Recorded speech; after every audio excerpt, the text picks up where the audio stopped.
And while the United States struggles with broadband in some rural areas, one Connected Nation board member has a unique global perspective. RFD-TV's Corinne LaRue learns the 3 pillars for rural broadband access. Here we have John Davies with us from Connected Nations.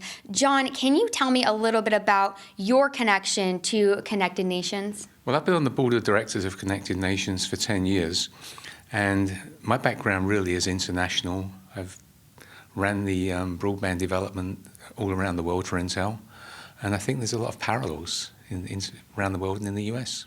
Definitely, and our world traveler here, your perspective is a little bit unique. What is something that you've found globally that you can attribute to the United States?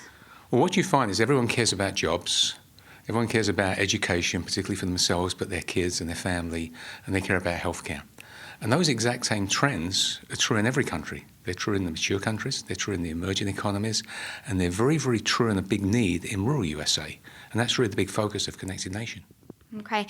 And what are the 3 main pillars that you have discovered are the most important? Well, everyone needs to be employed, or they have to have a job for the family. Mm-hmm. And so that's critical. And being able to be on the internet, to be trained in computers, to be able to connect, to work remotely is very, very important. Then to bring up the children so they can get educated, whether it be college or school education. The internet is absolutely critical for that.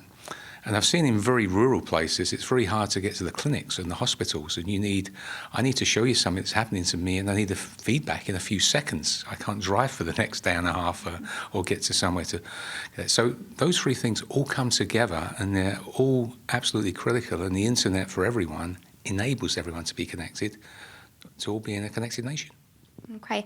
And is there anything else that you would like to add? Well, what I've seen is the programs around the world are all similar, but just in different stages of advancement. Mm-hmm. And you'll see in a country like the US, a very big country, you've got big cities and coastal zones, and you've got rural and much more spread out.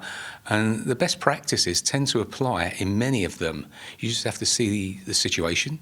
You have to see what the people are doing, what their needs are, and then apply some of these, I call it playbooks and best practices to what the local needs are by understanding the local needs. And Connected Nations has done very well at that by literally understanding the community, understanding the needs, and then bringing best practices to those places. Okay. Well, thank you once again, John Davies, for joining us. We were going to go ahead and send it back to you guys at the desk. Thanks, Corinne. Well, Davies does say solutions to some issues in other countries are applicable to solving the digital divide in the United States.